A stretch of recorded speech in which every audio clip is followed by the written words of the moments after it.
Hey, everybody, and welcome back to the Metrics That Matter Summit. This session is on how to measure education's impact on product adoption. My name is Shannon Howard. I'm the host of today's session.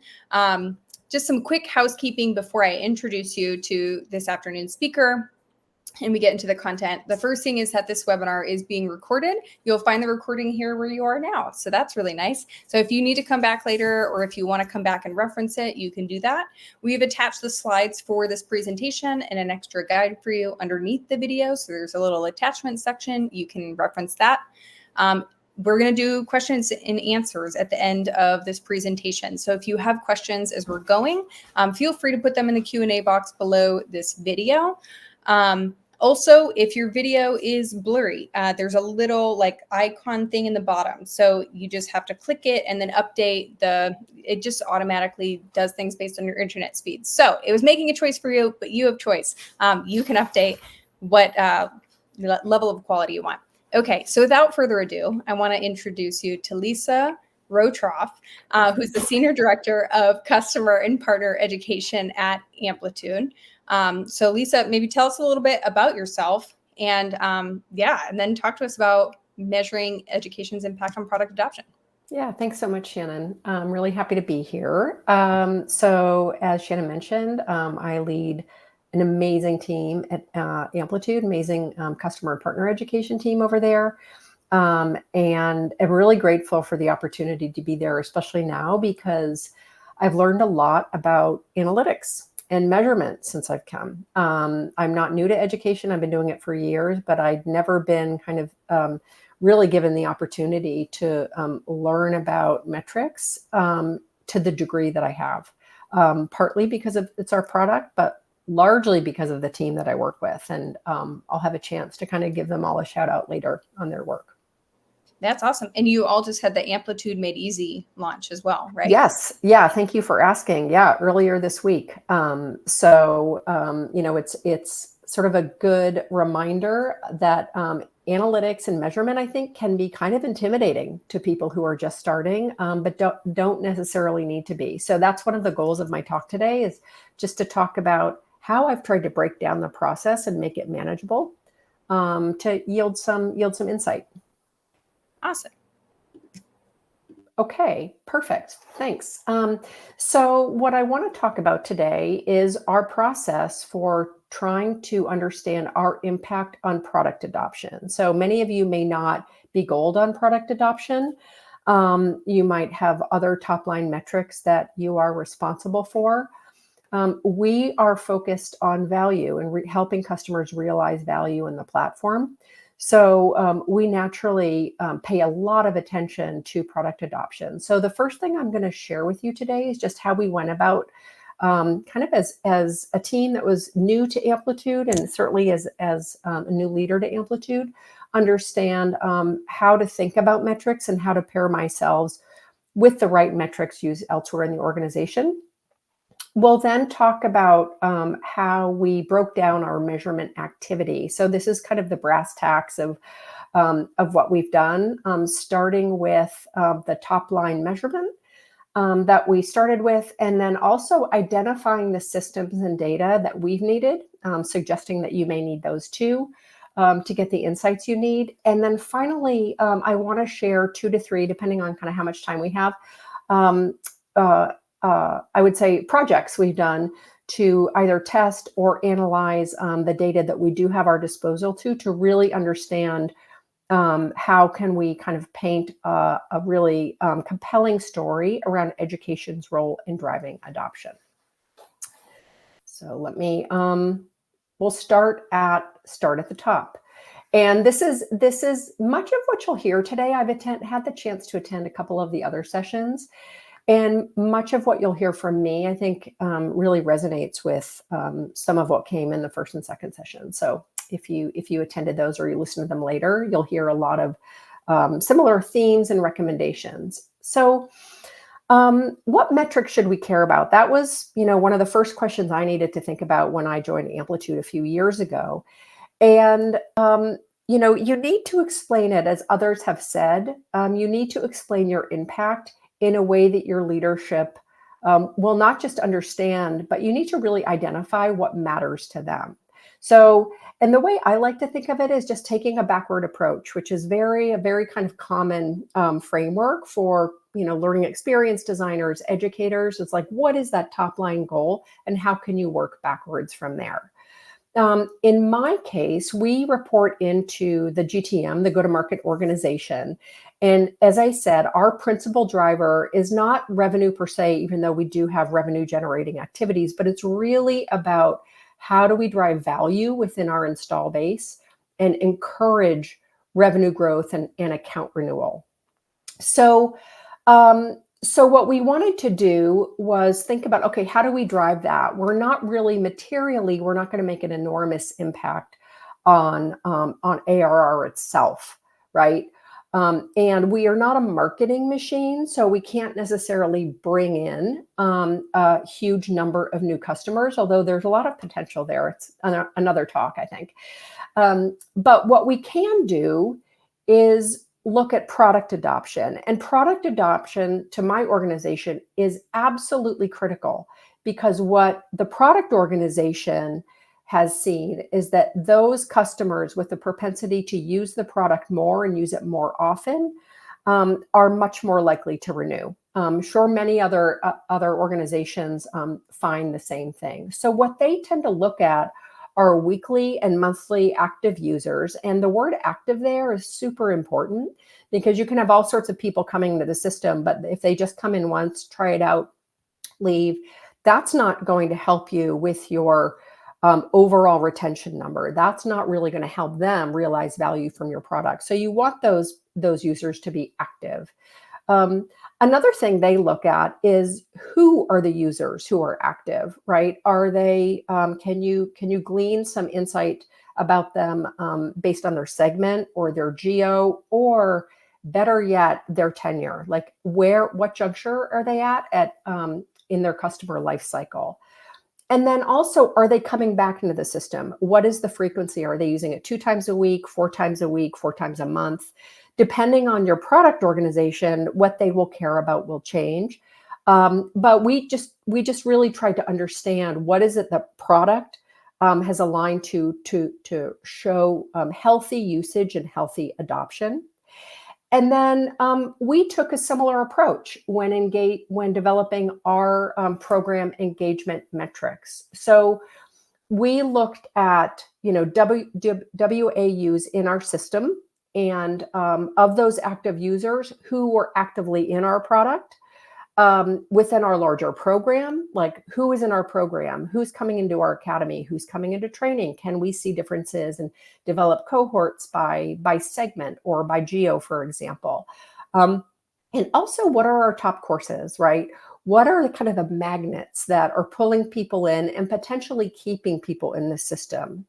And I'll talk a little bit about kind of how we tied that to the larger retention numbers, but suffice it to say that using these same metrics as product adoption, it really does 2 things. One, it's a tried at our organization. It's a tested methodology, right? So you need to think about, as an education leader, you really need to think about your products and services like products in the same way. So I felt really lucky when I first started to have so much insight into how our PMs and product organization was thinking about adoption, and wanted to adopt that same methodology. But also, if we were able to look at our similar metrics, then when we talk about how our engaged active users, what they were doing in the product, it gives everybody the same language. So it means, makes it much easier to drive toward the same goal and to align to those overall product adoption health, customer health metrics that ultimately the GTM leadership wants to see.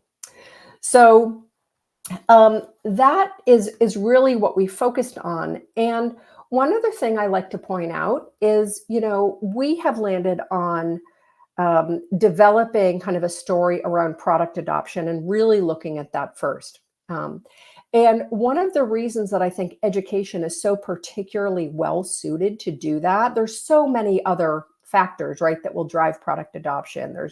there's awareness of the product, there's support, for example, but education in particular, I think there's a really special marriage there with product, because ultimately, and I probably don't need to tell this to this audience, but ultimately education is there to drive user behavior. You teach skills, you want to influence behavior, and really help people realize the behavior then that the product organization wants to see. So that was kind of, in reflecting on why would we want to align ourselves so much to product, what benefit would we get from adopting their methodology. I think that's an important reminder of kind of why the marriage tends to work so well. So, oh, you know what? I did forget to say that if you have questions as I'm going along and speaking, feel free to put them in the question box or section under the slides. I'll try to get to them in the sections, but if I don't, I'll definitely get to them at the end of the session. So the next kind of topic that I wanted to talk about is, say you have, what metrics you want to develop for your program, how you want to kind of attach yourself and connect into the goals of your product organization. How do you approach that, right? It can be incredibly daunting to start, especially if you're a new organization or if you're a new leader, to start to understand, okay, how do we tell a story that's compelling? And how can we get the help we need? I've heard in another session, like how difficult it can be, right? Because data lives in different systems. You don't have control over all the systems. And how do you go about doing that? So I'm just going to talk about the process that I've gone through as a leader with the help from my team. And it's not necessarily the right way or the wrong way. It's just a way. And, it's a way to kind of learn lessons about what's worked and what hasn't. So let me go back first to this kind of top line. So, I talked about I think in the very first slide, the need to understand what were the drivers for your leadership team. What ultimately do they want to see, and how are you going to kind of build a story on the back end that's going to get them there? So one of the first things we did when we started, and once we had set up our academy, was we started to track MAUs, right? Most LMSs will enable you to do that, or even other platforms, right? Like video platforms, you can do that, other platforms. How many active users do you have in your system?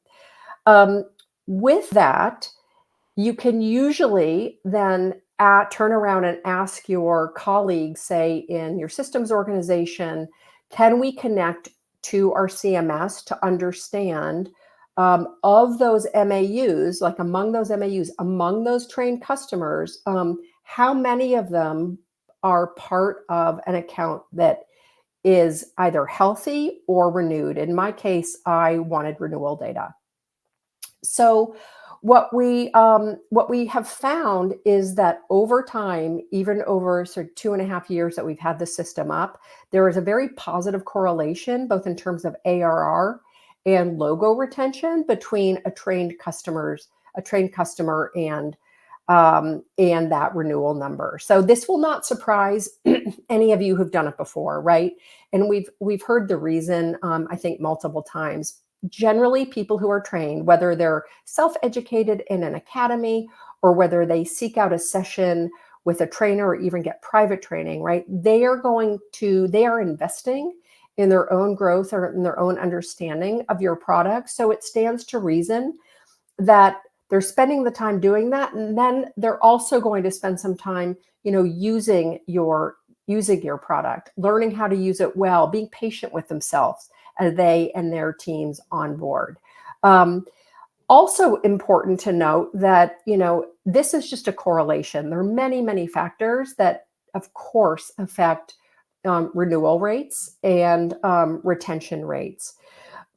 That said, it's a really positive sign, right? And you take the positive signs where you can, and then you build on them and you learn from them. And that was really, above all, what I took even early on from a number like this, from having access to this correlation, was not that it was necessarily, spoke about, certainly wasn't a causal impact.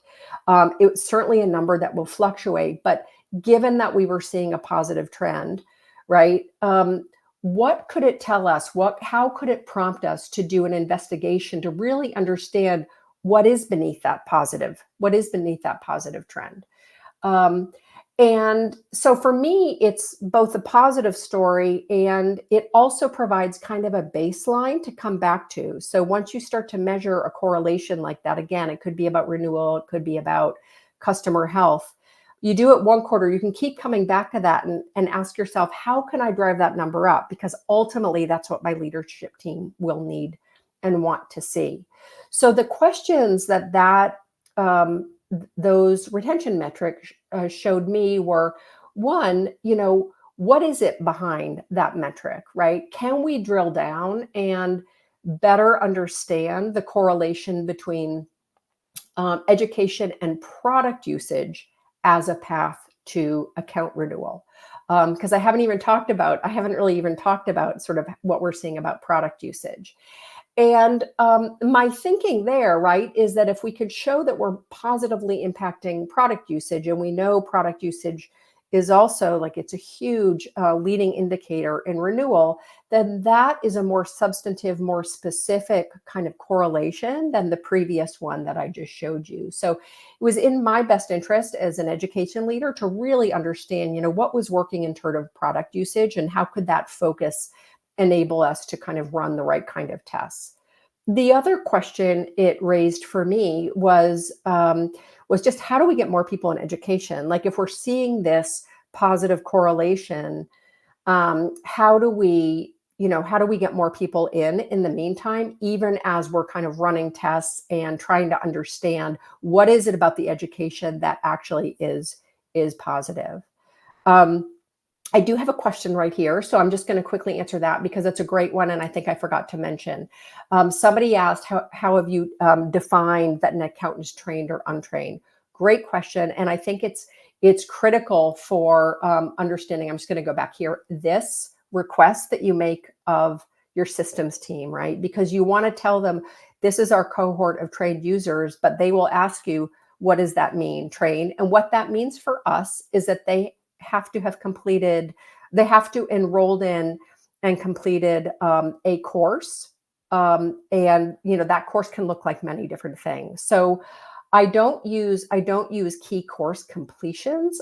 We've talked about that for sort of a next level of metric, but right now it's right that the training definition is really just about them consuming some training or education.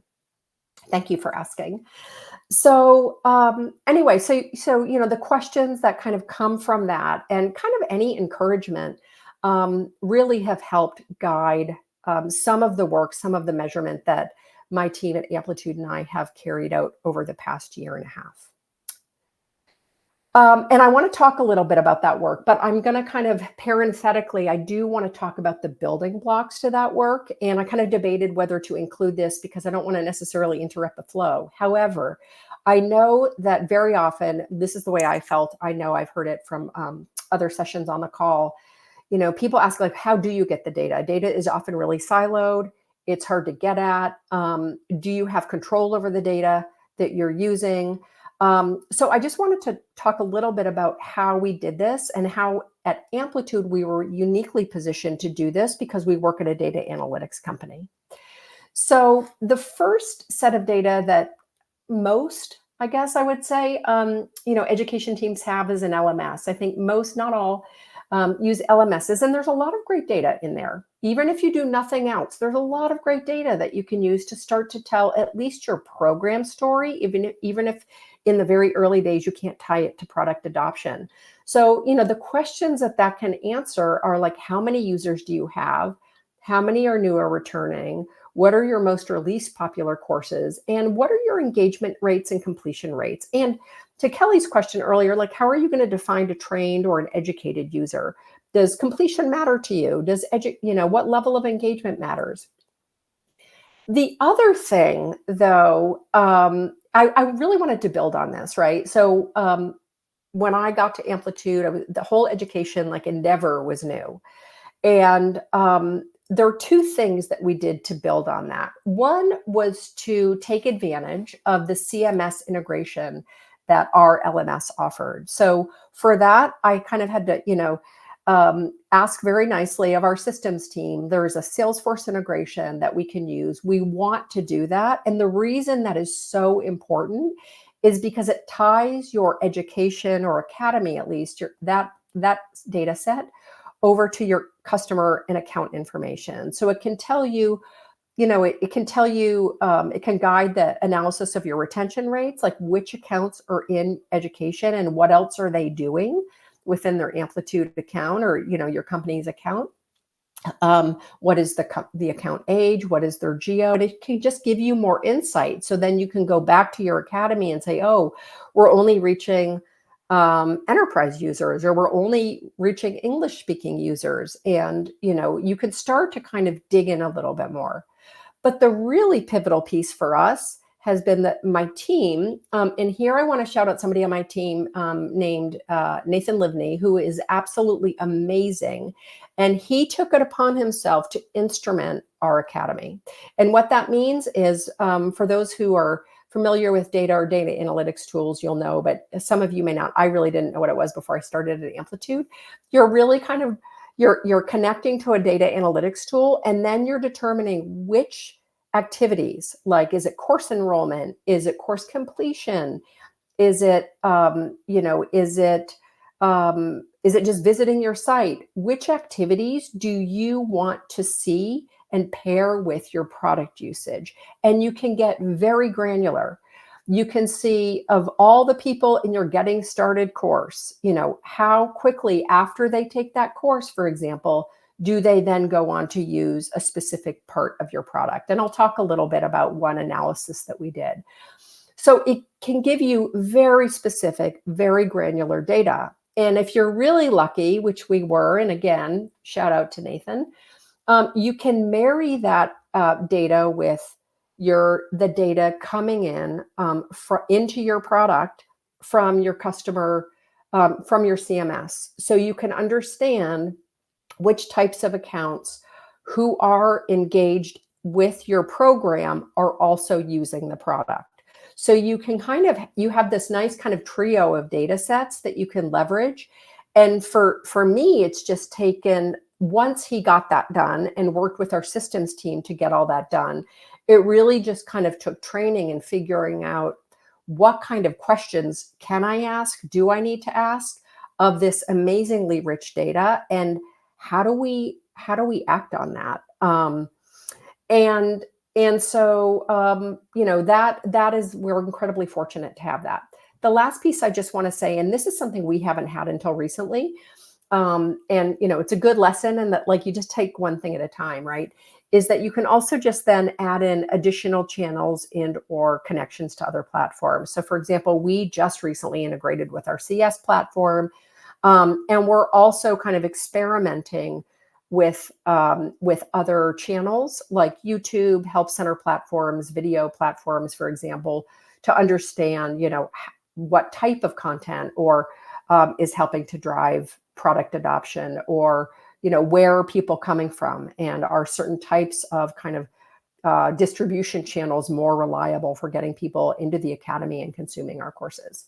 So it is a lot. It looks like a lot, but if you start over there on the left with your LMS data and just mine that for what you can and get a little bit of help from your systems team for CSM integration, you'll be in pretty darn good shape. And then, of course, if you want to learn how to instrument your data, you can take an Amplitude Academy course and learn more about our product. Was that for a plug? Okay, so I wanted to share then a little bit about just some of the experiments or analyses that we've done to try to go back and answer, that question, those two questions that I talked about earlier, right? So when we looked at the retention data, I said that it kind of spawned for me two really important questions. Is like, how can we use education as a lever to drive earlier or more frequent product usage?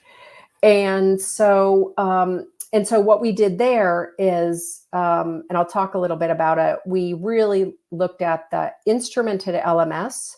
We took advantage of that once that instrumentation was done and married that with product adoption data. Okay. So we weren't even focused on like segmenting the user. It's just like, what are the correlations we're seeing between our work and what the patterns of usage we're seeing among our customers and our product.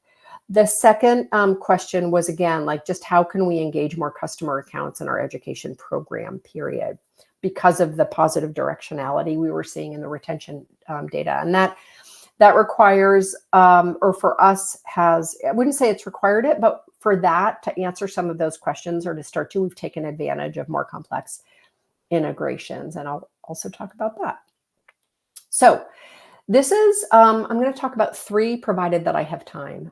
So this is kind of the first analysis that we did. One of the first ones, once we got our academy instrumented. And that was, I wanted to understand, and my team wanted to understand, what is the conversion rate of people who are in our academy moving into the product and actually using the product. So the way that we asked that question was, how can we correlate course enrollment in a course that's focused on a particular feature with usage in the product of that feature within a 7-day time period?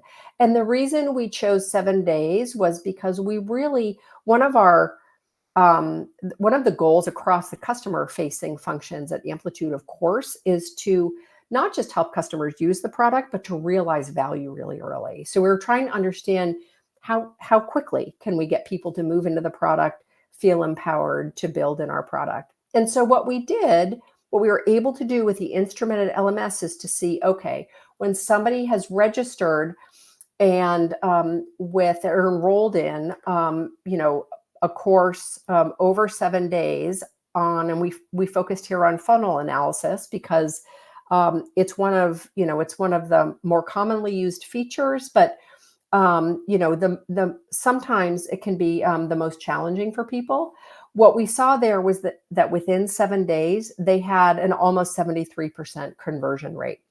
When I first started that, I remember a PM said, "Are you happy with that conversion rate?" And I said, honestly, I don't know whether I should be or I shouldn't be, because as far as I could tell, there were not industry benchmarks. It depends so much on what you're trying to do, what you're trying to teach. But the benefit of this was, one, is we could use, an analysis like this. We carried it over to several other chart types, but used it as our baseline. And then, what we can start to do is think about, okay, well, how can we improve that? How can we get that number up to 80 or 90%? Is there something we can do in the product, or can we make a certain course more discoverable or more, easier? Or can we include links to the course in the product, or vice versa? So again, it kind of invites a lot of questions about, like, what are some other things you can try to improve that usage data? But the other reason I like it is because it starts to kind of look at or frame, I think, that retention data for education in terms of, what you're doing to help customers get ready in or get into the product, use it effectively, and really drive that product adoption number up. So it makes that correlation to retention a little bit tighter, because you could say, well, this is the role that we believe education played in that retention number. And, something like this, something like a similar analysis that I'll show in a bit, can tell a good story around that. So here is, and this is a similar analysis that we did, or a similar project that we took on. It was a little bit more complex. So in what I just showed you, we were working with people who are already in the academy. We found them in the academy, right? And they had taken a course, and that was kind of our first introduction to them. Well, in a more recent, this is a much more recent experiment that we've done, where we wanted to understand among customers who may not yet even be in the academy, new customers, is there a way that we can reach out to them and pull them into the academy and get them to not only take a course, but then go ahead and use the product. So it's kind of a multi-step set of questions that we were after. So what we did was we partnered with our digital customer success team, and we didn't use the outreach tool, but we used Gainsight for this. And what we did was we identified, who would be in charge of team enablement in new teams with the Amplitude tool. And so we identified a role, a very specific persona. We had already created an amazing resource that somebody on my team had created. It was like an enablement toolkit for teams wanting to understand, okay, how did they get their teams on board? And then we offered it up to them, and we wanted to see what would happen if we targeted a certain persona at a certain point in time. I think we picked like 30 days into their first, before their after their immediate login, and or their first login. And then, is this toolkit resonating for people? Are they opening it up? Are they using it? And so what we did is we worked with that team. They helped us send out a campaign to people at the right time, in the right role. We offered up the toolkit. What we found is that they either offered it or people within their account offered that. So our inference there is that they're forwarding the email to other teams within a certain time period. And then from an early analysis, we can see that what their product adoption rate is of the top 2 charts that are really taught in that toolkit. So, again, like this is something to pursue further, right? And the kinds of things we're looking to pursue is, one, like how could we, for that chart number 2, where we only get a 60% conversion rate, how do we bring that up to 72? And how do we bring 72 up further, right? Like you can always try to do better there. What was it that's helpful? The beauty, though, is that now we know exactly who these kits were sent to, and we can potentially reach out and say, hey, what would have made this even more helpful? Was there something that wasn't taught in the kit or provided in the kit that would have been incredibly helpful to you? We can also think then about, like, if these targeted campaigns seem to be successful in pulling people in and getting them educated or trained in our product, where can we do this, in other ways? Like, are there other personas we can target? What other kinds of resources might we send them? So in contrast to kind of looking at the previous test, where we were just kind of looking at users who are already in the academy, not really qualifying those users at all, this was a very targeted effort and did require a lot more partnership. So just had to ask nicely, and was very fortunate to have awesome colleagues to help us put this together. Okay, last piece is just around, this really doesn't tie to product usage, but I wanted to share something that we're trying to do around new learner acquisition. So some of you may have very active help in acquiring learners from your marketing team. If so, awesome for you. While we do get some help from marketing, we're always trying to think about how can we better own the distribution, the discoverability of our academy and our other services. It's very much ultimately our responsibility. So this is something that we tried, and again, benefited from the instrumentation of the academy, because we're able to see in that work, we're able to see where our users coming from. And so one of the things we tried was about 8 months ago was, would YouTube be a helpful channel for us? Certainly companies use YouTube all the time. Why wouldn't it be helpful for the education team? So working with somebody on my team, we decided that we would just we would create a playlist, which we did with the help from our content marketing team. And we would just put up existing video. And the only real work we had to do behind that was to try to optimize the video descriptions for SEO, because ultimately we were just trying to understand, like, are people searching for us on Google? Will these surface? Will this help them pique their curiosity about Amplitude? Will it help convert people into the academy, which was ultimately kind of our the main question we wanted to answer. And I share this because really the results weren't what we thought they would be. We actually get hundreds, if not thousands, of people coming into our playlist on a monthly basis. That number is going up. It's taken several months to kind of catch on, as you probably know from SEO. That's tends to be the way it works.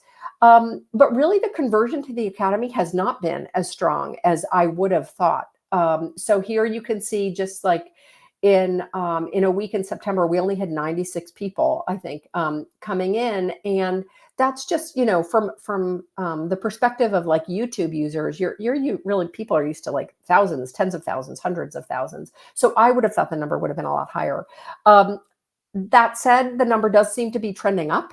So I'm not giving up quite yet, but I thought it was a helpful lesson to say, one, not everything turns out quite so well as you think it's going to. And also it's good to just try things and try to identify, what can we do with the assets that we already have, with the channels that are already out there, even if we don't have a lot of systems support within our own organization, because you don't know what you might learn. And I think for us, we haven't quite figured out what we're going to do next with this, but just wanted to share that as, keeping things real and humble as to kind of what we've tried on our team. So I'm just going to close this out with a little bit of a recap. And that really is to kind of take a step-by-step process. Like, be patient with yourself as you're trying to understand, as you're trying to tie customer education to product usage. And then, pick one metric or one experiment to do at a time. Formulate a question that is important to you, but ultimately that ties to that a top line metric or the top line metric, depending on kind of who you're serving. Identify, the data set that you need.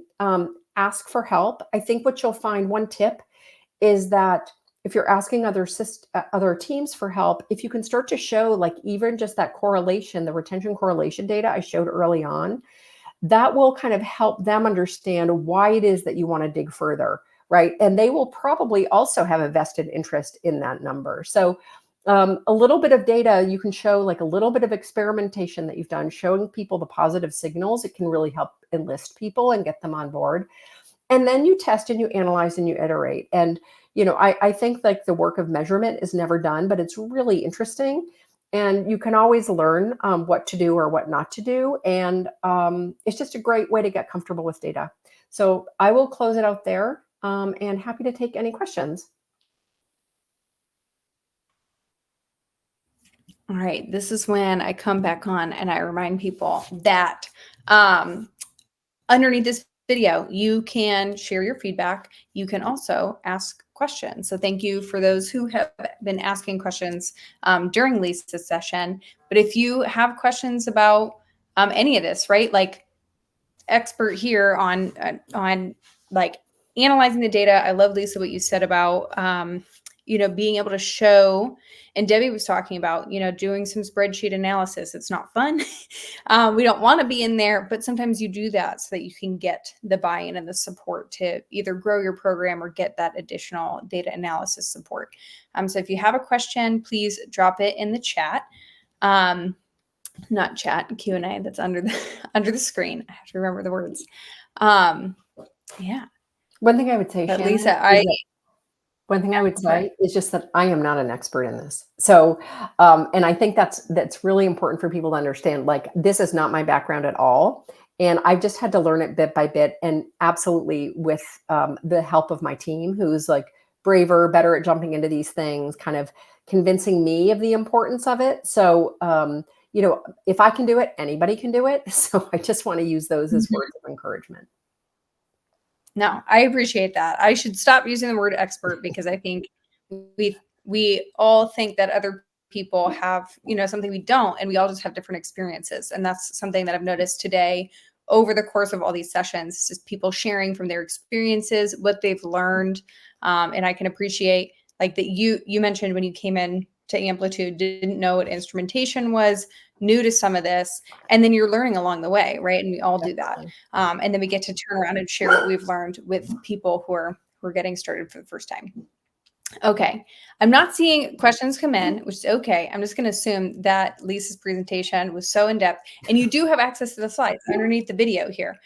So if you want to go back through and kind of look at those, I think those are helpful, not just in terms of how do we do this data, but Lisa, I think you're really good at like data storytelling. How do we show how we're moving the needle, our you shared, the YouTube discoverability and how that didn't go the way that you thought. And I think that builds trust with people too, is to say, okay, we're actually measuring all of this. And Vikas had mentioned this as well. Sometimes it's what didn't work. And that helps us to build our trust and rapport with other teams, is to be honest and real about the data. Okay, Kristen snuck in here. Do you ever have links in your products that link back to learning materials and lessons? So, Kristen, it almost feels like you saw an earlier version of my deck when you asked this question, because I was thinking about including an experiment which we're kind of just doing right now. One of the things that we've tried, because we're instrumented, is, and we're really interested in distribution of channel, like diversification of channels, right? Using kind of every moment where we can meet the user and telling them sort of how to get educated. Somebody on my team has worked with our PM team to say, okay, what is the best place to offer education?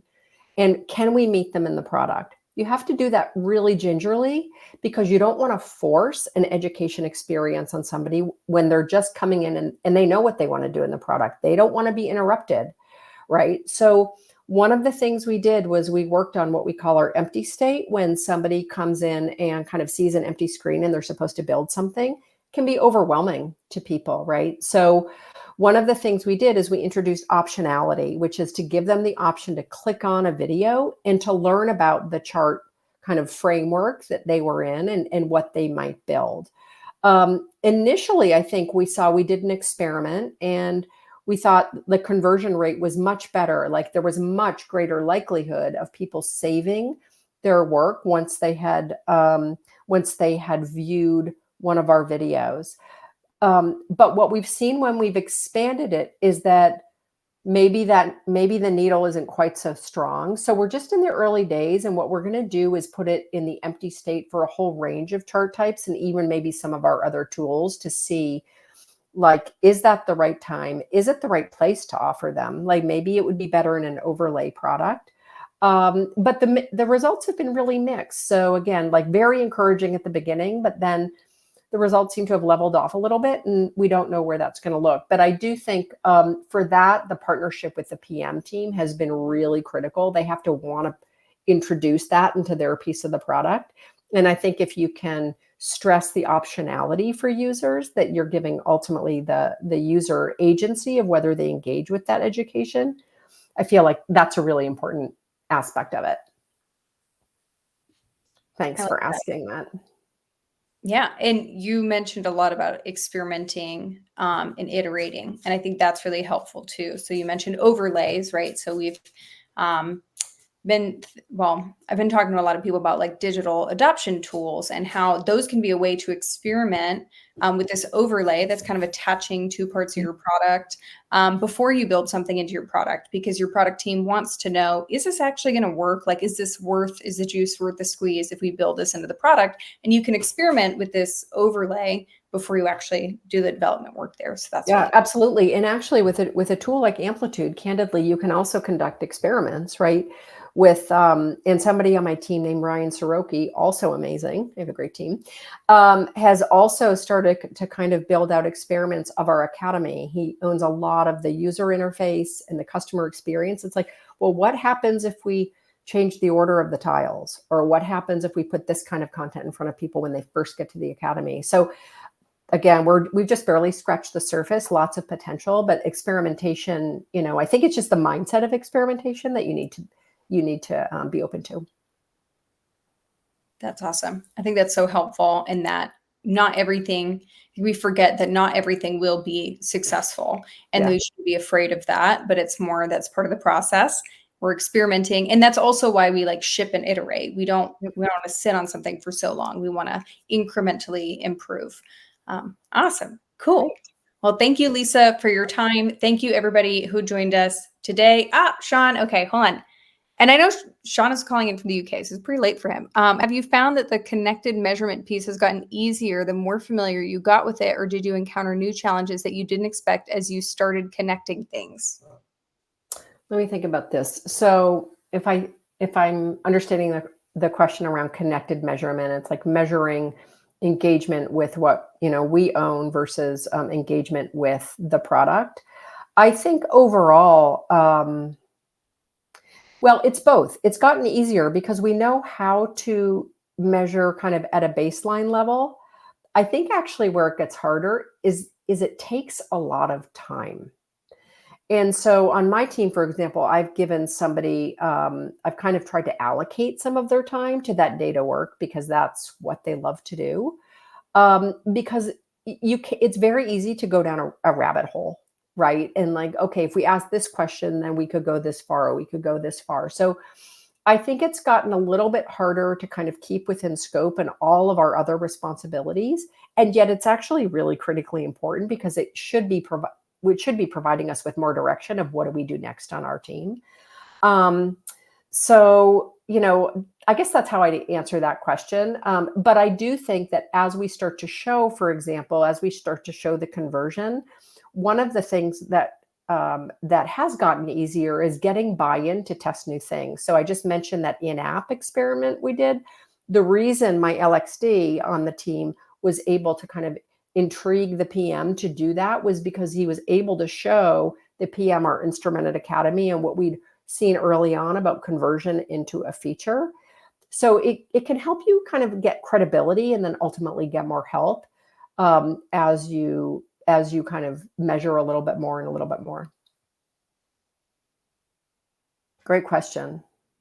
Yeah, I think Sean and his team are mapping learning, training, education data with product analytics. So this is Oh, bigger. nice. We should Yeah. talk. Yeah, you should talk. Here you go, Sean. You guys can connect through probably LinkedIn. Yeah. Awesome. Well, again, thank you, Lisa, for being here. Thank you, everybody who joined us, not just for this session, but for today. Hopefully, this has been helpful for you. Go back, listen again. There's a lot of great stuff. I've taken a lot of notes over the last 2 hours. So appreciate you all being here and have a great rest of your day. Thanks, Shannon. Bye, everybody.